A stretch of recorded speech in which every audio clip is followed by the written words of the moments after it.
Welcome to another art video. Today I'm going to be unboxing these new Caran d'Ache water-soluble wax pastels, and they're called Neocolor 2 Aquarelle. So they're basically watercolor crayons. So I've used watercolor and gouache before, but not these particular type of things, and I've been seeing them in a lot of art videos lately, so I thought I'd give them a try.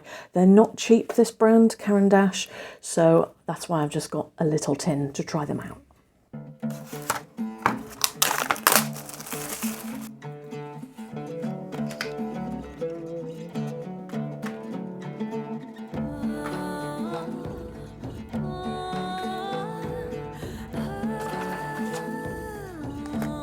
Took me a while to work out what this was. Turns out it's a sticker for the front of the tin.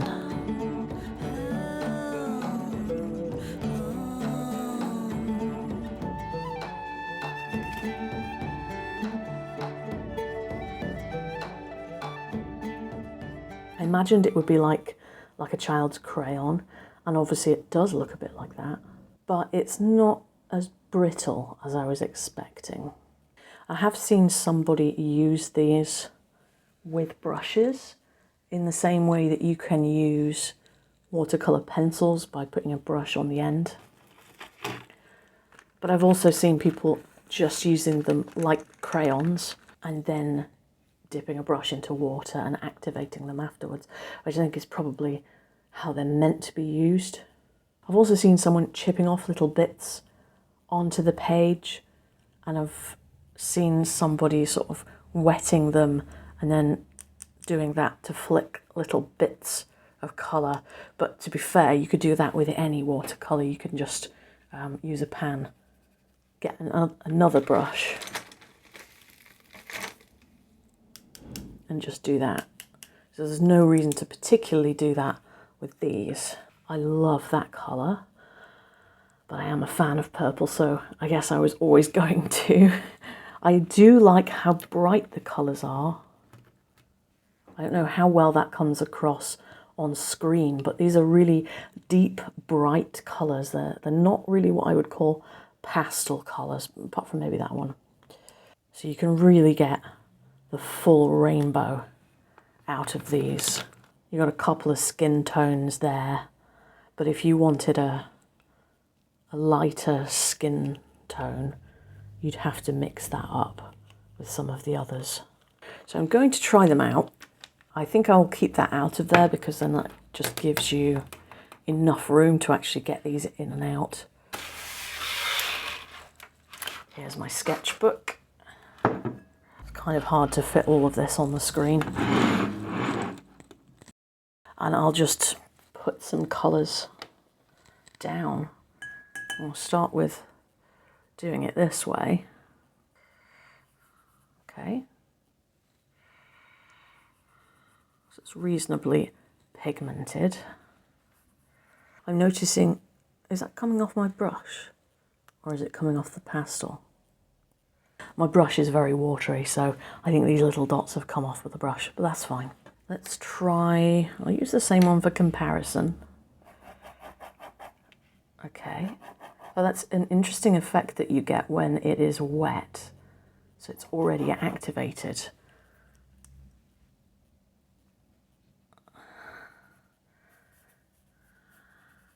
But then, of course, you do have the option of just activating it and immediately getting rid of that. So I guess you can also dip it in the water to make sure you get that effect straight away. And then you've got the dry effect, which you can keep dry if you want to.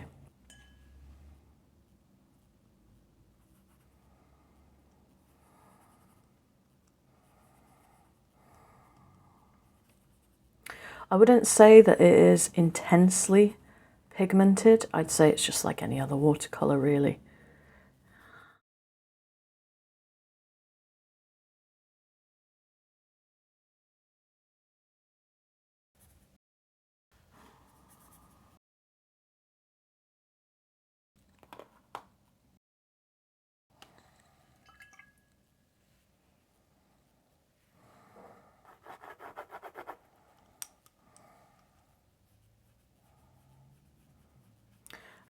It does move around well.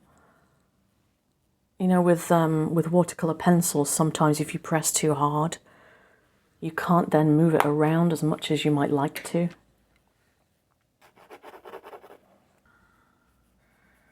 But this moves around pretty well. That's not a very good swatch because my brush had some yellow on it. So I'm going to let that dry, and I'm just going to go onto a different page to swatch properly. So one thing I have noticed straight away using these is that it's messier than using normal watercolors, because you're handling these pastels and you're getting it all over your hands, and then it's getting transferred to the page. I don't know whether you can see here. So you'd have to be okay with that kind of messy style of working. So I'm going to do some swatching now in my Artways sketchbook. This is watercolor paper 300 GSM.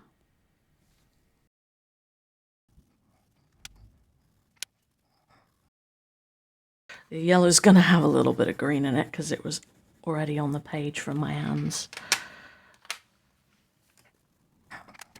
Ooh, I love that colour.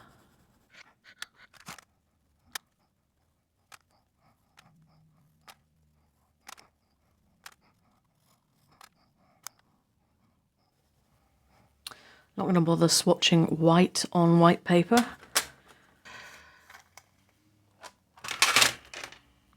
I never really understood the inclusion of white in watercolour palettes, to be honest.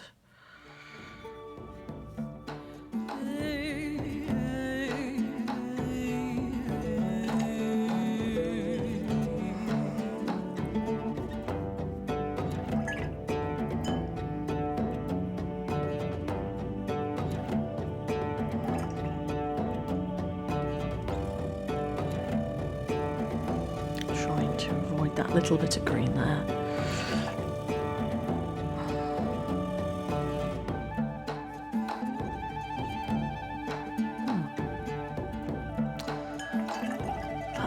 That yellow-green is very light. And there's a massive difference between that and the other green, what is it called? Emerald green, that's it.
Lovely deep black there. So I'm pleased with those. They are quite deep and quite bright compared to some of the watercolours that I already have. So I'm really happy to have those to add to my mixed media arsenal.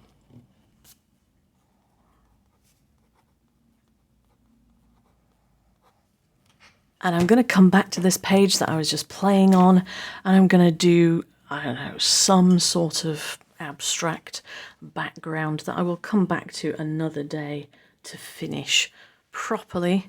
This is just going to be, I don't know, blobs of colour.